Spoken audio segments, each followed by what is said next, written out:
साहित्य या समाज, जहाँ होती है हर मुद्दे पर बात, विचार है, विमर्श है, हल है, निष्कर्ष है, हर सवाल का हाजिर है जवाब, जिससे जुड़ा है परंपरा संस्कृति, संप्रति संप्रति संप्रति संप्रति।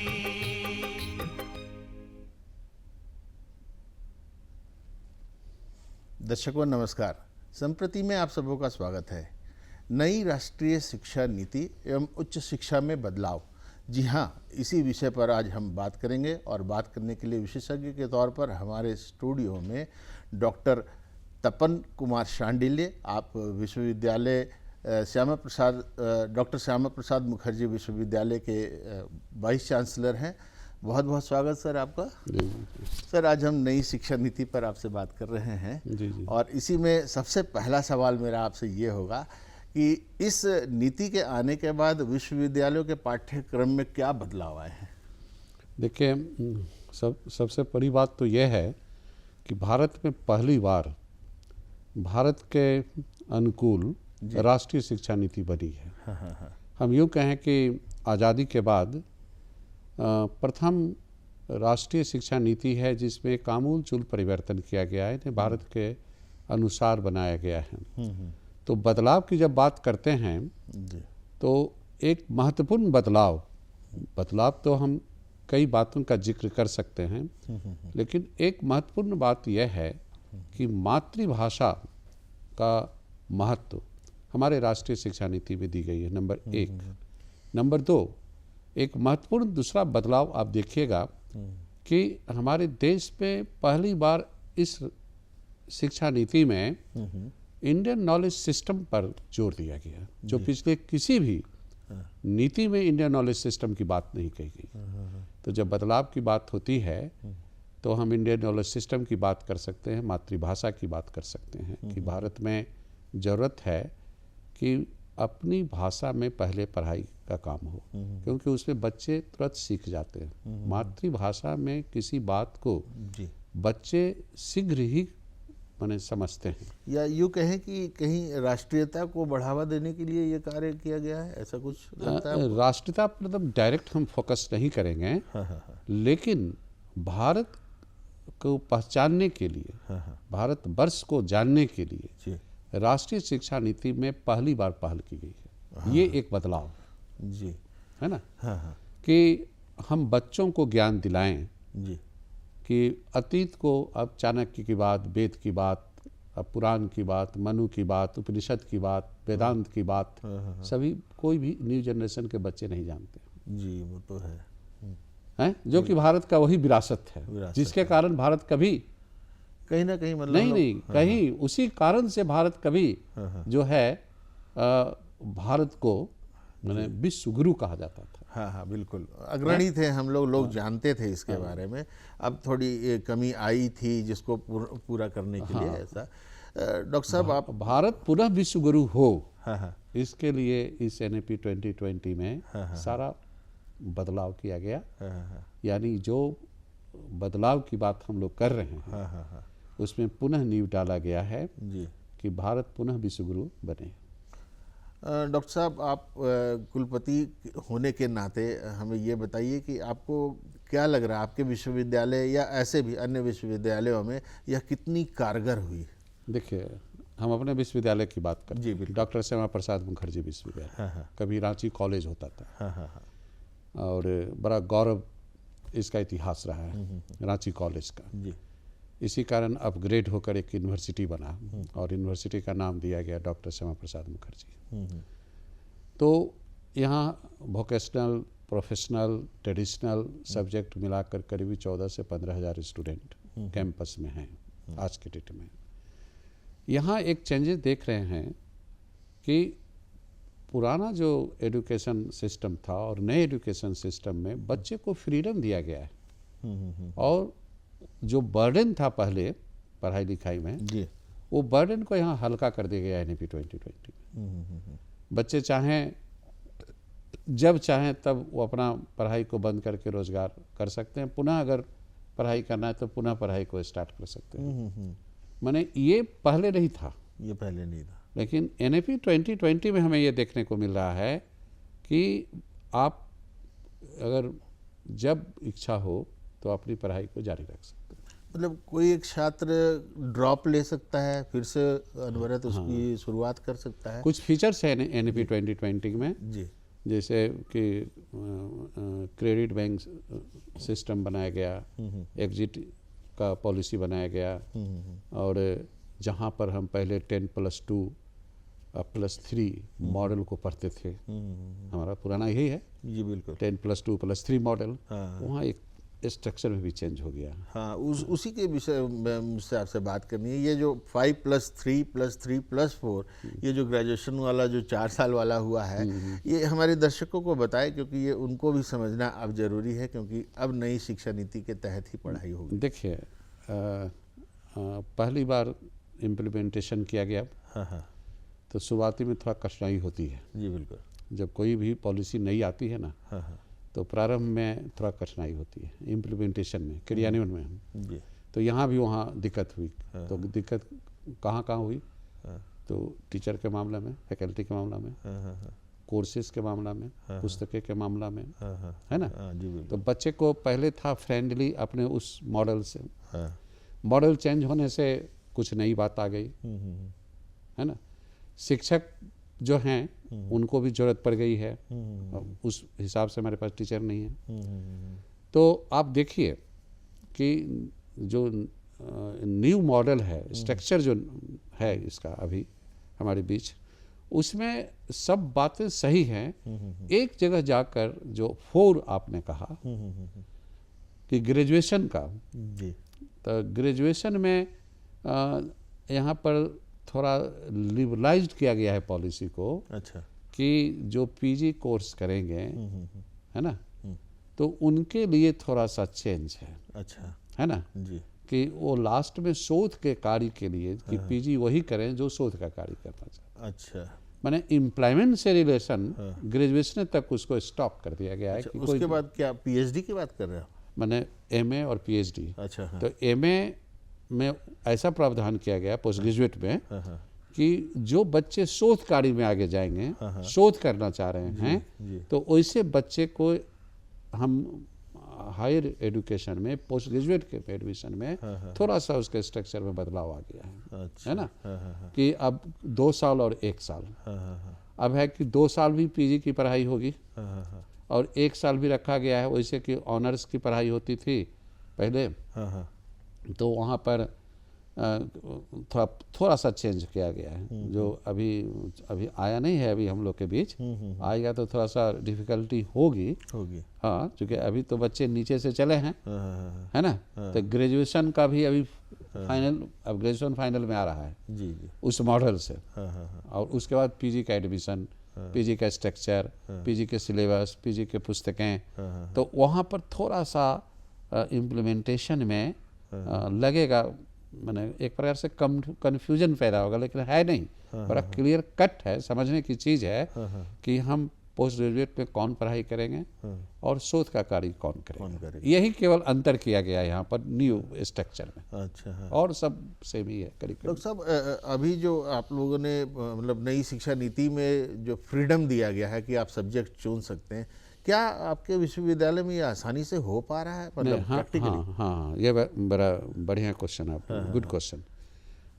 व्यवहारिकता में थोड़ी कठिनाई है कि हमने पहले कहा कि फैकल्टी के कारण कि अब जो आ गया है, जो सभी विद्यार्थियों को पढ़ना है। जी। मान लीजिए आप सपोज कीजिए कि BA पार्ट 1 में 5000 स्टूडेंट हैं, तो सभी अलग अलग स्ट्रीम के हैं, लेकिन कुछ चीज़ जो है कॉमन पढ़ना है, सभी को पढ़ना है, 5000 स्टूडेंट को पढ़ना है। तो ये यूनिवर्सिटी या कॉलेज में ये थोड़ी सी समस्या है मैनेजमेंट को लेकर। अच्छा। मैंने क्या किया है अपने यूनिवर्सिटी में कि जैसे कि एंथ्रोपोलॉजी सभी स्टूडेंट ने ले लिया, मान लीजिए कि 5000 स्टूडेंट वो वाला एंथ्रोपोलॉजी ले लिया। अब एंथ्रोपोलॉजी में मान लीजिए हमारे यहाँ 40 शिक्षक हैं, तो 5000 स्टूडेंट को हम 40 शिक्षक से कैसे सिलेबस को कवर करेंगे? एग्जैक्टली। यहाँ एक मैनेजमेंट की आवश्यकता है। जो हमने किया है कि हमने स्लॉट बना दिया है अच्छा 5000 स्टूडेंट का, कि ये 15 दिन में इतना कोर्स को कवर करना है और 15 दिन में ये कवर करना है, और 5000 का एक स्लॉट बना दिया है कि हम 10 शिक्षक से 4 शिक्षक परमानेंट हैं, 6 शिक्षक को हायर करेंगे, है ना, और उससे हम इसको इस समस्या को दूर करेंगे। ये क्वेश्चन बहुत इम्पोर्टेंट है। हाँ, बहुत ये हमारे लिए नहीं, हमारे विश्व समूचे झारखंड, पूरे झारखंड के पूरे भैया भारत वर्ष में ये प्रॉब्लम विश्वविद्यालय के सामने है। हाँ। और उसको केवल समाधान करने का रास्ता निकालना ये तो इंस्टीट्यूशन का हेड का काम है। तो मैंने अभी हाल में इस सब काम को किया है कि हमने देखा एंथ्रोपोलॉजी में लड़के मैंने ऐसा कोर्स का स्ट्रक्चर है ना कि आपको एक सभी को पढ़ना, चाहे कॉमर्स का हो, चाहे साइंस का हो, चाहे आर्ट्स का हो, वो आपको एक कंपलसरी है, सभी को पढ़ना हो, चाहे साइंस के स्टूडेंट ही क्यों नहीं हो, उसे भी पढ़ना है। तो वहाँ पर तो कोर्स पूरा करने के लिए कोई मैंने तरीका रास्ता निकालना पड़ेगा। तो हम लोगों तो निकाल रखा है। अच्छा। लेकिन उसमें भी मैंने ईमानदारी से, अब इसलिए नहीं कि हम कैमरे के सामने हैं, नहीं समझ रहा 80% ही सोल्यूशन कर पा रहे हैं। वही तो वहाँ पर मैंने क्या किया कि 20% बच्चे को मैं क्या करूँ, तो मैंने अपने शिक्षकों को कहा कि आप कुछ मॉडल क्वेश्चन बनाइए इस पेपर का, और उस मॉडल क्वेश्चन को वेबसाइट पर डाल दीजिए। ठीक है, बहुत अच्छा है ना। और बच्चों के बीच आप ग्रुप पे डाल दीजिए। जो 20% बच्चे हमारे लाभ नहीं ले रहे हैं क्लास में, वो हमारे वहाँ से लाभ ले। समझ गया। तो ये अपना मैनेजमेंट है, ये एक तरह से कुशल मैनेजमेंट इसको हम लोग बोल सकते हैं। तो अभी हमने ये किया है अपनी यूनिवर्सिटी में। अच्छा। कि बच्चे को मॉडल क्वेश्चन दे दें, पढ़ाई करें, वेबसाइट पर डाल दें, और जिससे कि 20% बच्चे नहीं आ पाते हैं किसी कारण पर, ऐसा तो नहीं है कि 100% ही आते हैं। जी बिल्कुल। तो वैसे बच्चे के लिए मैंने ये व्यवस्था कर रखा है। और अच्छा सफलता भी मिला है इसमें। डॉक्टर शांडिल्य, आप चूँकि एक बड़े यूनिवर्सिटी को हेड कर रहे हैं और आपकी पैनी निगाह बच्चों के समक्ष रहती है, आप देखते रहते हैं, पूरे झारखंड में सुदूरवर्ती ग्रामीण क्षेत्रों से भी बच्चे आपके यहाँ आते होंगे। झारखंड में एनईपी की क्या स्थिति बन रही है? देखिए, झारखंड एक बैकवर्ड स्टेट है। और बैकवर्ड स्टेट के सामने बहुत सी चैलेंजेस होती है। क्योंकि हम लोग सभी जानते हैं कि बैकवर्ड जो स्टेट होता है वहाँ रोल ऑफ स्टेट इम्पॉर्टेंट हो जाता है, उन्हें सरकार की भूमिका इम्पॉर्टेंट हो जाती है। एकदम क्लियर कट है जी कि जब तक सरकार आगे नहीं आएगा तो किसी भी समस्या का समाधान नहीं होगा। जी। क्यों ऐसा होता है? तो संसाधनों की कमी। अब जहाँ संसाधनों की कमी है वहाँ सरकार आगे आके काम करती है। माने वो वेलफेयर दृष्टिकोण से करती है कि मान लीजिए कि अर्थव्यवस्था का विकास करना है, झारखंड राज्य का विकास करना है, तो वहाँ पर एक बिग पुश की जरूरत होती है। तो बिग पुश कौन देगा? सरकार देगा। अब सरकार बिग पुश कहाँ देगा? तो हमारा सेक्टर बटा हुआ है। हमारा सेक्टर सोशल है, हमारा सेक्टर इकोनॉमिक सेक्टर है। जी बिल्कुल। तो हम इसमें कहाँ प्रायोरिटी देते हैं? तो एजुकेशन को देते हैं और हेल्थ को देते हैं। देखते हैं सरकार हेल्थ और एजुकेशन को लेकर आगे बढ़ती है, क्योंकि ह्यूमन रिसोर्सेज की बात है। जब तक ह्यूमन रिसोर्स स्टेट का रीच नहीं होगा तो फिर उसकी भूमिका तो नहीं हो पाएगी स्टेट में। तो ह्यूमन रिसोर्स को रीच करने के लिए आप एक तरफ एजुकेशन सिस्टम को ठीक कीजिए और दूसरी तरफ आप हेल्थ सिस्टम को ठीक कीजिए। सही बात। दोनों का रिलेशन है। और तभी स्टेट बढ़ता है। जब स्टेट का विकास होगा और ये सब काम होगा तो यहाँ के लोगों का स्टैंडर्ड ऑफ लिविंग भी बढ़ेगा, है ना, परचेजिंग पावर भी बढ़ेगा, है ना।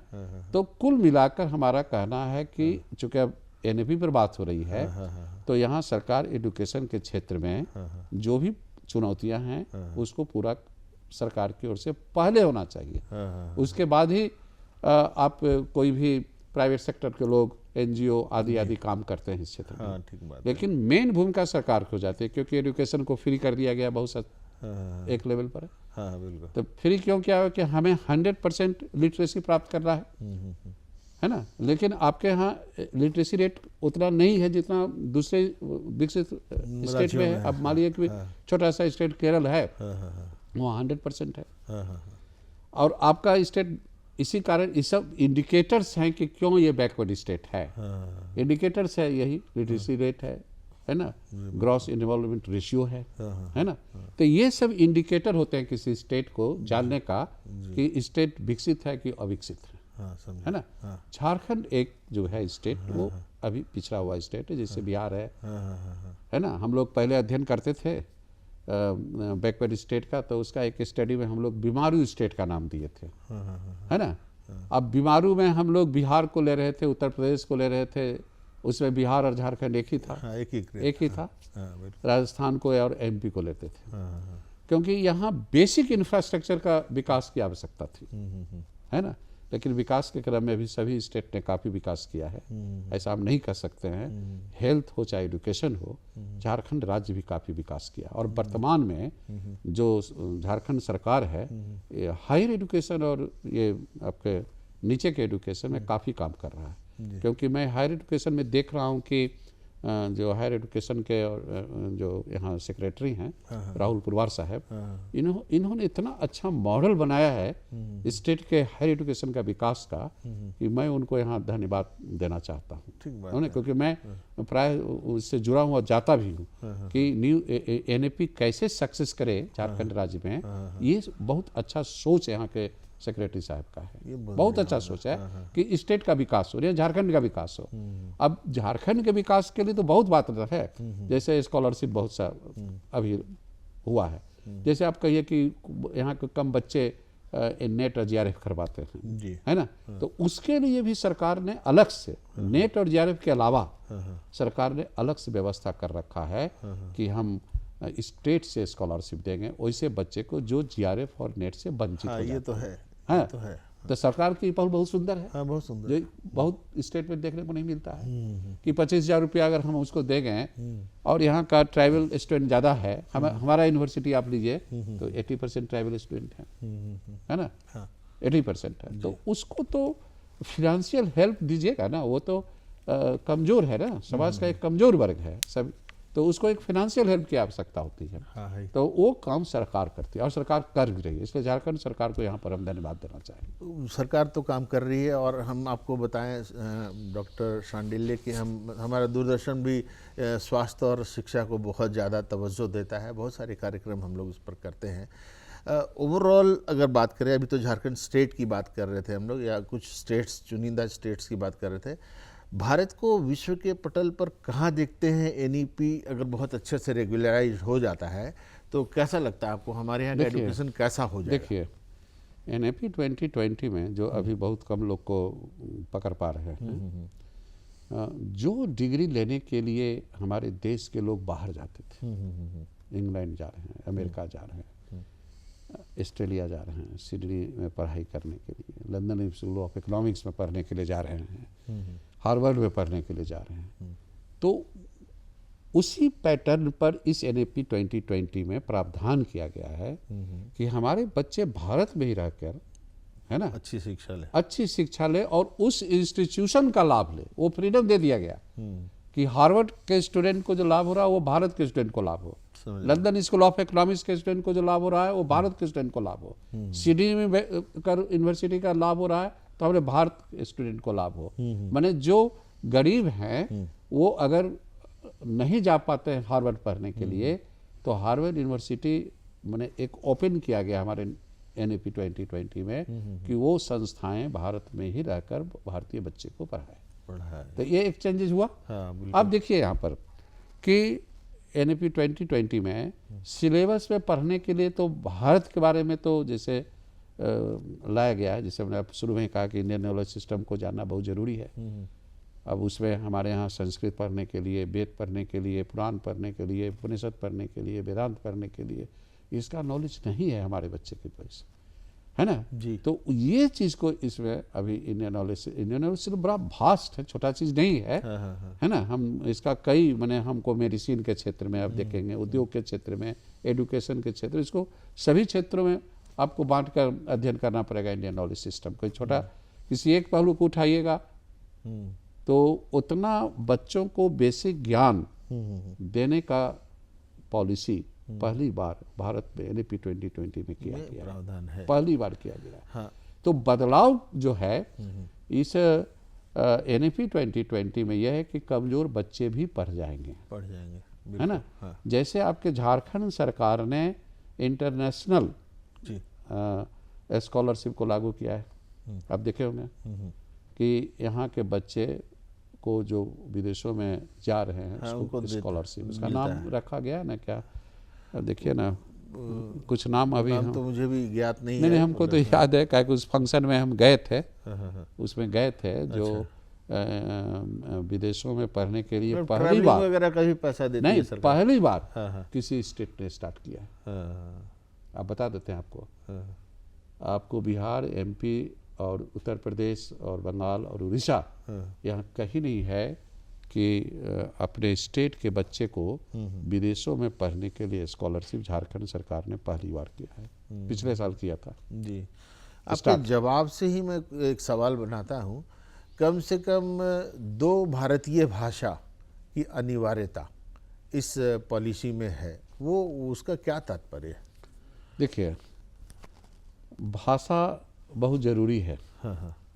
अपनी भाषा को छोड़ने, जैसे मैकाले वाले में एक ही भाषा थी जी, अंग्रेजी, और उसकी प्रधानता थी और सभी भाषाएं लुप्त हो।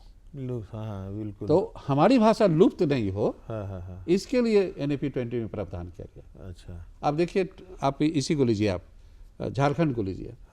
झारखंड में कितना ट्राइबल लैंग्वेजेस हैं। हाँ जी बिल्कुल, हैं, रीजनल लैंग्वेजेस हैं, है ना, लेकिन सभी लुप्त होता जा रहा है, होता जा रहा है। हो रहा है। सरकार क्या कर रही है, इस पर पहल की है कि एक Murmur university, tribal Murmur university Ghatshila में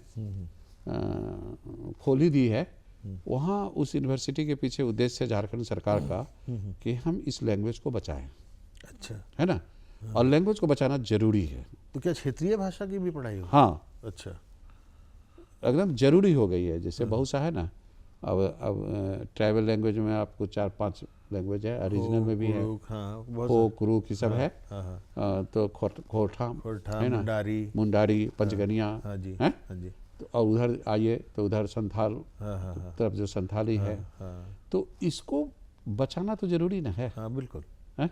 तो ये तो रोल सरकार का होगा ना, ये रोल सरकार का होगा कि आप इस रीजनल लैंग्वेजेस को बचाइए। उसी प्रकार भारत के लैंग्वेज जो है उसको बचाने के लिए NEP 2020 में इम्पोर्टेंट किया गया कि हम अपनी भाषा को बच्चों के बीच नहीं रखेंगे तो कल तो आने वाला भारत में केवल अंग्रेजी का बोध होगा। है? तब तो मैकाले ने अपना छाप जो छोड़ा आजादी के बाद अभी तक, तो वो तो रह गया। सही बात है। इसलिए NEP 2020 में ये जोर दिया गया अपनी भाषा पर कि मेडिकल कॉलेज, इंजीनियरिंग कॉलेज में भी हिंदी में किताब हो, हिंदी में पढ़ाई हो। कौन कौन से कोर्सेज आप लोग ने? जैसे पहले था ना कि हायर एजुकेशन में इंजीनियरिंग मेडिकल में जाइएगा ना तो एक भी किताब हिंदी में नहीं है। बिल्कुल। लेक्चर जो क्लास में टीचर देते हैं प्रोफेसर, वो सब इंग्लिश में। तो NEP 2020 में पूरे IIT के प्रोफेसरों की मदद से कुछ पाठ्यक्रम को हिंदी में लाया गया, ले आया है। अच्छा। और बहुत से IIT में, बहुत से IIT में हिंदी में भी लेक्चर होने लगे और पुस्तकें भी आ गई। तो इस NEP 2020 में ये पहल की गई कि भारतीय भाषा में पढ़ाई हो और भारतीय भाषा में पाठ्यक्रम हो और भारतीय भाषा में पुस्तकें उपलब्ध हो। समझा। आप बदलाव की बात कर रहे थे ना, यही बदलाव है NEP 2020 में कि हम अपनी भारतीयता को समाप्त नहीं करें। ये जरूरी है जी, बिल्कुल, कि अपने देश की भाषा को बचाएं। अगर नहीं ये लाया जाएगा तो आने वाला समय में शायद ये भी लुप्त हो जाए। तो फिर भारत की पहचान क्या रही? बिल्कुल, भारत की तो यही पहचान है ना। विश्व गुरु बना तो इसी से था ना। सही बात है। कभी विश्व गुरु बना तो क्यों बना था? इसी विशेषता के कारण, इसी विशेषता के कारण, और अपनी भाषा में संप्रेषण भी बड़ा बढ़िया। प्रधानमंत्री नरेंद्र मोदी जी को भी धन्यवाद देता हूँ कि आपने ये एक सोच पैदा किया कि भारत की भाषा को बचाएं। जी बिल्कुल, है ना, और इसलिए NEP 2020 में व्यवस्था किया गया। ये तो बहुत बढ़िया। कौशल विकास के लिए भी NEP में कोई प्रावधान है? आपके यहाँ भी है, आपकी यूनिवर्सिटी में? हाँ है। इस NEP 2020 में स्किल डेवलपमेंट पर जोर दिया गया। क्यों? सरकार का ऑब्जेक्टिव है कि हम बच्चों को, जैसे जापान, हम एग्जाम्पल देंगे, चाइना, दो कंट्री का ही एग्जाम्पल देते हैं कि भारत के चाइना और भारत ये लोग का आज़ादी बहुत लंबा इतिहास नहीं है, करीब करीब एक ही इतिहास है। लेकिन आज चाइना को देखिए काफ़ी विकसित हुआ, काफ़ी विकसित हुआ, पूरे वर्ल्ड में मार्केट है, भारत से ज़्यादा है। हाँ जी। और पूरे वर्ल्ड में अगर पॉपुलेशन में देखिए, मैंने मार्केट, बड़ा मार्केट तो चाइना इंडिया है, किसी भी वस्तु का बड़ा बाजार तो इंडिया और चाइना है, दोनों ही। हाँ। तो वहाँ पर ही हम ले जाएंगे। फिर जापान में आपको ले जाएंगे कि चाइना आज क्यों विश्व में इतना बड़ा अपने को स्थापित कर दिया, तो उसका एकमात्र कारण था स्किल डेवलपमेंट। हाँ, उन्होंने बहुत सारे काम किए हैं इस पर। जापान मिट गया बम में, हिरोशिमा में जो बम गिरा तो जापान समाप्त हो गया, लेकिन जापान पुनः स्थापित कर लिया, तो उसका क्या कारण था? स्किल था उनका। इसलिए भारत में नरेंद्र मोदी जी ने ये सोचा कि अगर स्किल डेवलपमेंट हम करते हैं तो भारत शीघ्र विकसित राज्य हो जाए, विकसित देश हो जाए। यानी कि जो कल्पना है कि विकसित Bharat 2047 at the rate of 2047, वहाँ स्किल डेवलपमेंट प्रोग्राम की भूमिका ज़्यादा है। इसलिए वो युवाओं को, कि भारत युवा का देश है, यहाँ डिविडेंड जो है वो यंग है, तो युवाओं को स्किल करके हम अपनी ऑब्जेक्टिव को पूरा करें। तो स्किल डेवलपमेंट का इस NAP 2020 में ज़्यादा जोर दिया गया। समझा। डॉक्टर सांडिल्य, समय हमें अपनी सीमा में बांध रहा है, लेकिन फिर भी जाते जाते एकदम संक्षिप्त में हम आपकी राय इस पर जरूर जानना चाहेंगे। 1 लाइनर 2 लाइनर अगर कोई आंसर आप कर पाएँ कि ये इसमें आपकी क्या राय है? मेरी राय है कि NAP 2020 बहुत सुंदर है, और ख़ासकर बैकवर्ड स्टेट के लिए बहुत सुंदर है कि झारखंड, बिहार, बंगाल, उड़ीसा जैसे स्टेट को इससे काफ़ी लाभ होगा। और आने वाला समय में भारत जो है इसी एजुकेशन सिस्टम से विश्व का एक विश्व गुरु बन पाएगा। तो दर्शकों, आज बस इतना ही, फिर आपसे मिलेंगे। देखते रहिए हमारा कार्यक्रम संप्रति। नमस्कार।